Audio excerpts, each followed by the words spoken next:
Hey everyone, this week's module has been one of my personal favorites from this semester so far. My girlfriend is actually a PhD student studying environmental humanities.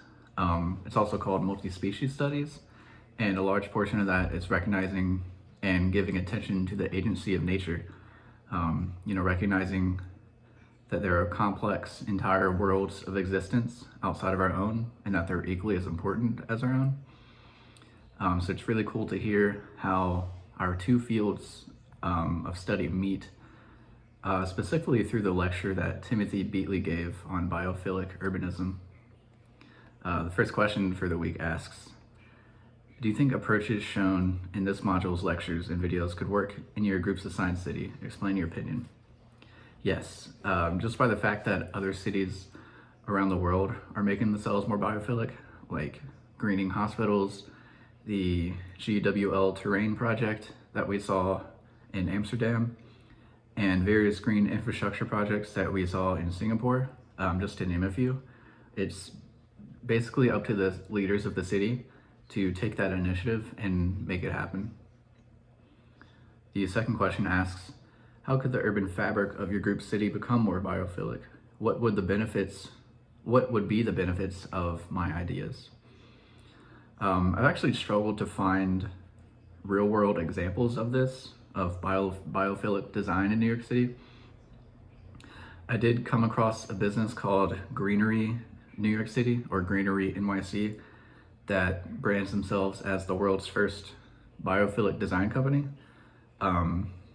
But I think that this is nothing more than a very aesthetic, but very gentrified plant store, basically. I don't like the prioritization that they make of individual and business over the community. Biophilic design, I believe, should be community and public oriented as to not form yet another barrier of separation between classes in our country. I did find a story about a lady named Hattie Carthen, who in the 1960s noticed that her neighborhood in Brooklyn didn't have any trees on the street. She found out that redlining was the cause of this, and she set out by herself initially to plant trees along the streets herself. She did, however, or she eventually partnered with the city and planted about 1,500 trees in her neighborhood. And finally, one aspect of biophilic design that I liked from the videos from this week, and that I think New York City could benefit from, was the example provided from Malmo, Sweden, where instead of just building, in regards to the stormwater drainage system, instead of just building giant drains and pipes underground like it normally is the case, they designed the stormwater drainage system to be both practical and engaging for people through the use of streams, rock features, and local vegetation. And the benefit of this is that it solves the issue of stormwater, but it also provides a co-benefit to humans.